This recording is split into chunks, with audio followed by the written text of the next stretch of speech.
Jails are not mental health treatment centers. Jails are not substance abuse treatment centers. But if people with those problems are going to be in Denver's jail, and they are, well, then the Sheriff's Department and Denver Health are at least trying to step up the care they provide. Ryan Harrer takes us inside.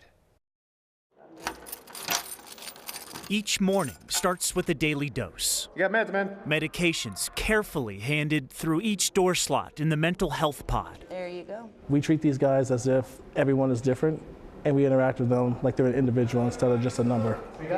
Updated training for jail deputies preaches patience. We want to de-escalate the situation. Even with the man who has spread his feces all over his cell, a man they finally calmed down and convinced to take his meds. We have possibly anytime 2,100 to 2,300 inmates in both facilities, 16% on antipsychotic medication, which just tells you how severely ill they are. Dr. Sasha Rai is the jail's director of behavioral health. Yes. He may work in a jail, but he treats it as a clinic, providing men and women a service they desperately need. Sometimes they won't even get the care outside.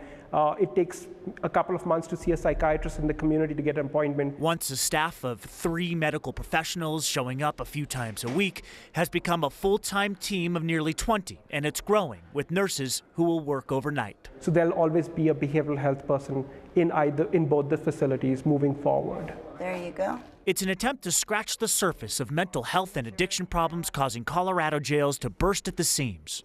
I'm really good at using drugs and going to jail. Zachary Johnson is no stranger to lockup. He has a lengthy record going back decades, spent countless days in jail and in hospitals. Yeah, the last year 3 times I've been hospitalized for overdoses. He's caught up in the heroin epidemic that pushed so many into jail. And then the last time was like, oh, wow, thank you, God. One more chance to get it right. And the timing may be better than ever. I feel like now there's actually people out there that give a crap and actually want to help me instead of just being handed, my property, whatever I had on me when I got arrested.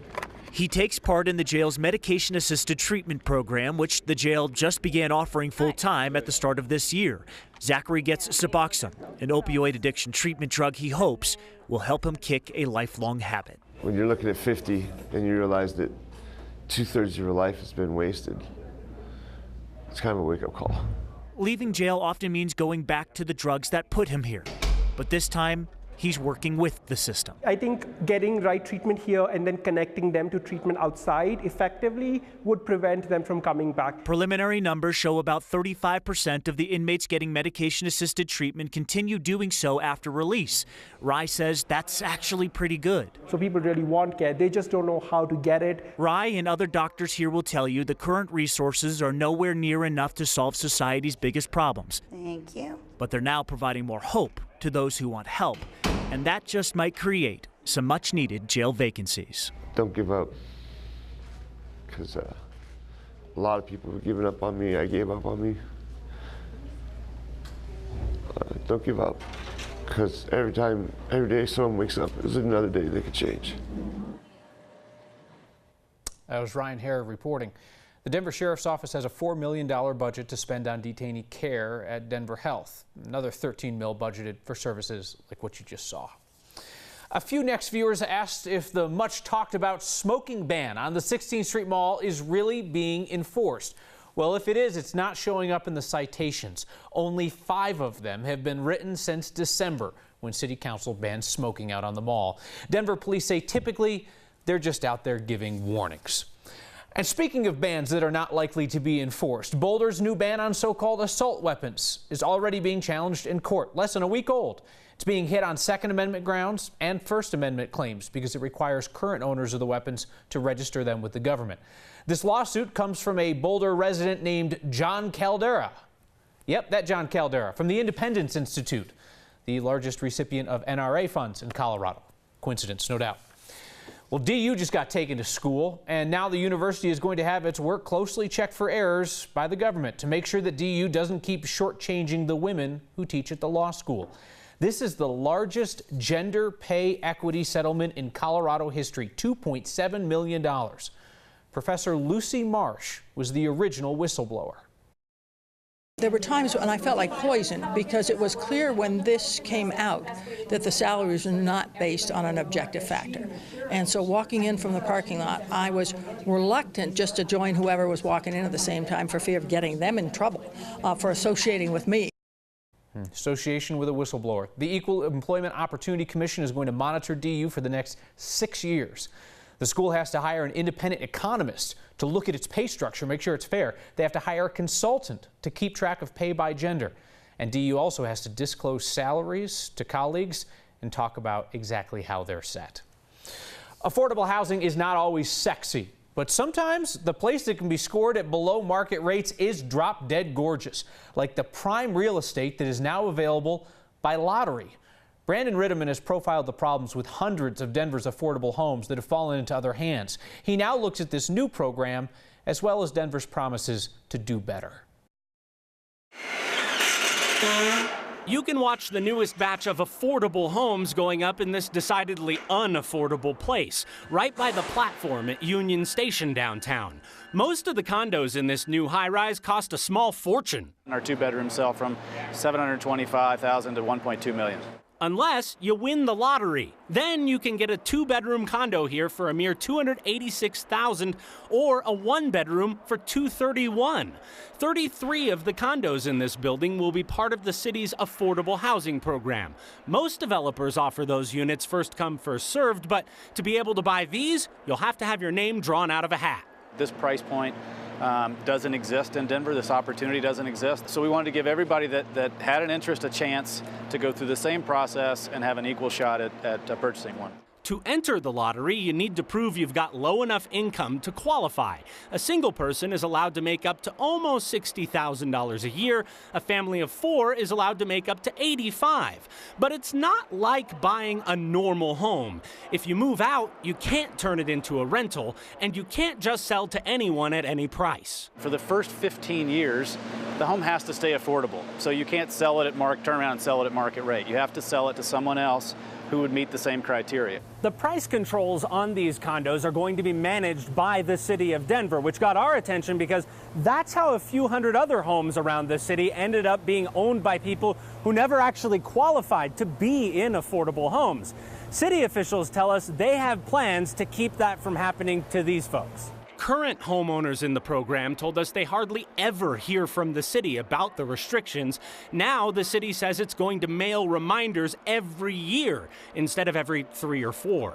And instead of having one person keep an eye on the program, they have 7 now and plan to keep them on, all in the hopes of catching future problems before they get out of hand. For Next, I'm Brandon Rittiman. So if we did not learn our lesson from the collapse of Denver's affordable housing program in Green Valley Ranch, the key here is to read the small print. Buyer beware. We have details on that deal and others like it in this article on 9news.com. We're quite often asked if our sister stations around the country have their own version of Next. They don't, but there are sister shows of a sort. They are born out of friendship between journalists and collaboration over the years. My friend Jenna Shortle anchors one such show at KARE 11 in Minneapolis. It's her take on their news each night. I bring this up today because this week, Jenna featured a story that will resonate with people everywhere, with parents everywhere especially. She's often joined on her program by her 8-year-old Vikings analyst, Obadiah Gamble. He became well known in Minnesota after he invited his favorite Viking to his birthday party. Obadiah is on the show talking football. He does not talk about being different. This week, though, he offered to talk about what it is really like to be a kid who is bullied for looking different. Obadiah has had surgery for cleft lip and palate. I wanted you to hear his advice directly for all of those who are bullied. Don't let it burn you. Don't just let it take away your joy and kindness. I mean, I'm bullied and I still keep moving on like a good person. And you know what? I don't let it stop me. So I recommend that you meet Obadiah and his mother. She just broke my heart when she said that she knows the days that he has been bullied because she can see it in his eyes before he says anything. Their story is on the Next Facebook page. A World War II veteran will be laid to rest in Colorado 77 years after he died at Pearl Harbor. A family Bible held the key to the mystery. Colorado wildlife workers need to study a rare toad, but humans have trouble finding them. The dog sees with his nose. And the ripple effect of cutting down a beloved century-old tree. Next.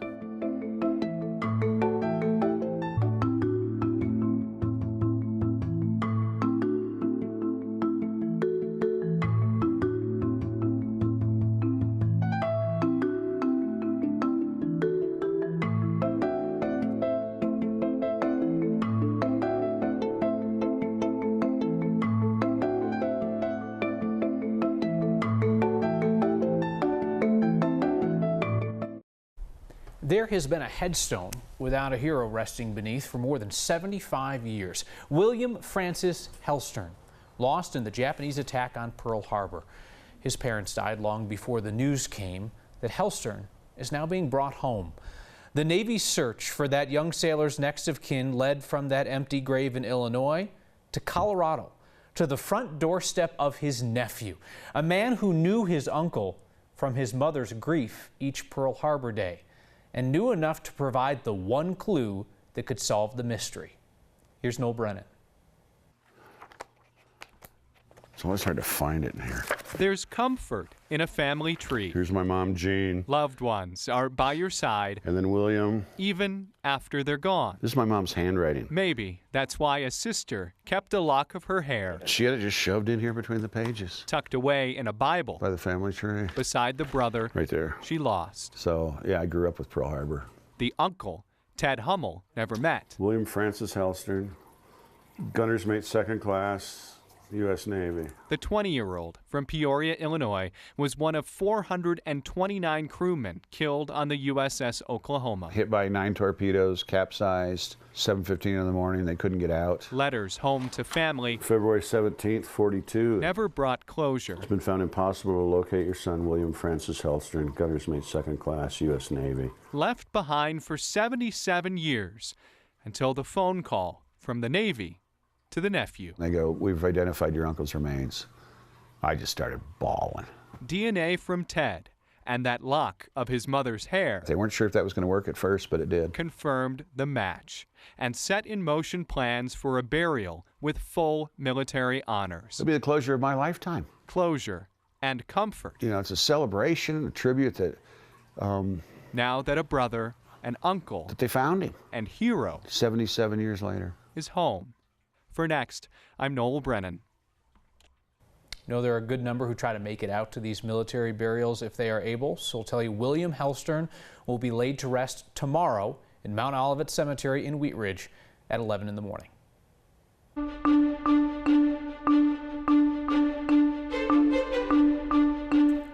Sunshine, mid-80s in the city again today. We're tracking strong storms out on the far northeastern plains and the threat for severe weather growing as we move into Friday afternoon. Our high at 86 is way above the average of 72. We'll be cooler than that. Severe thunderstorm watch for northeastern Colorado. A lot of thunder, lightning and wind. Not much activity here in the metro area, and that will be the trend tonight through midday tomorrow. But system coming in from the west brings additional moisture to the area. Winds aloft out of the southwest, at the surface out of the east, and that's going to create a scattered thunderstorm situation for us about 2 o'clock tomorrow afternoon. Some of those storms could turn severe on the I-76 corridor between 4 p.m. and about 8 p.m. And then some of that return flow and cold air means rain heading into the weekend. Partly cloudy, dry tonight. Low thunder and lightning around DIA, low 53. Partly cloudy tomorrow, a little cooler. An afternoon thunderstorm, isolated severe east of Denver. Cloudy, cool with rain on Saturday, a little drier Sunday, back close to 80 degrees moving into Monday and Tuesday of next week. So right now for outdoor activity, Sunday looks to be the pick day. And each day the forecast models have Sunday looking a little bit warmer and a little bit drier. Colorado Parks and Wildlife needed help finding a rare toad in the mountains. One coworker is distinctly better at this than most. What a good boy! And a question about what is going on at what looks like the Church of Perpetual Plastic. Next. There are trained dogs that detect drugs and explosives and toads. I was unaware of the toad tracking expertise of the Canine Nose until we learned of the Colorado Parks and Wildlife workers who are up searching for a rare mountain toad, a type of toad that is tough for humans to find and keeps dwindling in numbers. So enter a dog named Cash.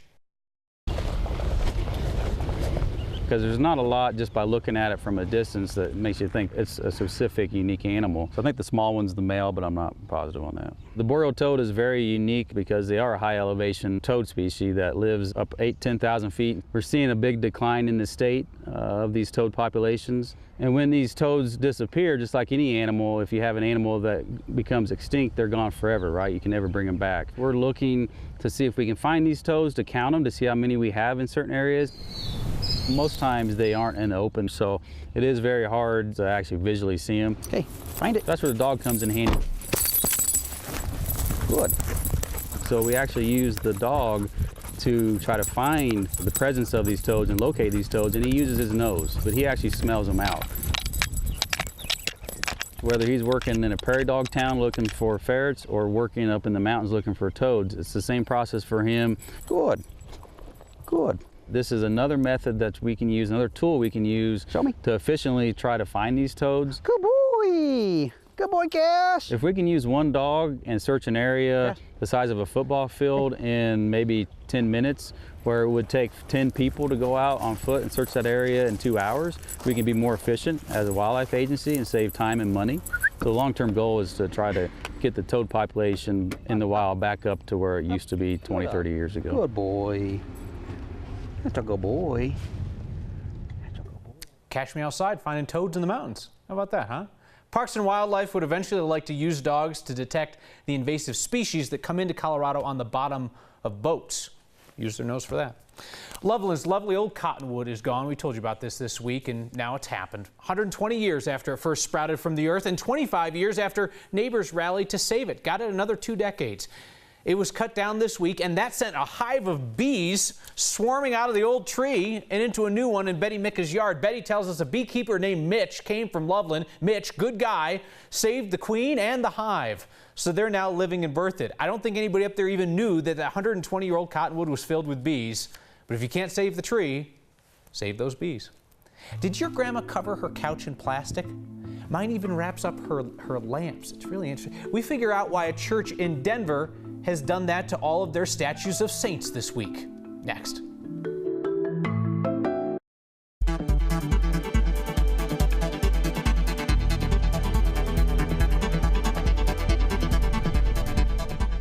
Our next question came from a colleague who emailed to ask, why are the statues outside Mother of God Catholic Church in Denver covered in plastic wrap? Well, you know, sometimes the saints themselves need a little protection, or so it seems at Mother of God Church at Spear and Logan in Denver. Kind of curious how the statues outside the church are wrapped in cellophane. Nothing profane, quite mundane actually. The church is being painted this week. The plastic is just to protect the saints. Zelia really appreciated Ryan Hare's story on fighting opioid addiction inside the Denver jail. She said, time to understand that people like the one featured in your piece are not throwaway humans. Brought me to tears. Kristen Clark writes in about the story that we shared from our sister show in Minneapolis, Breaking the News, the story about the young man with cleft lip and palate who is fighting against bullying. Kristen says, I too was born with cleft lip and palate and was bullied in school. Kids used to sing, all I want for Christmas is my upper lip, and I would come home crying. My son Jackson has cleft lip. We adopted him from foster care. I pray that kids are not as cruel to him. And finally, Wise writes in about Chase, the toad-sniffing dog. If they ever need a dog that finds squirrels, let me know. I have the best dog for that. A bunch of us have that dog. See you next time.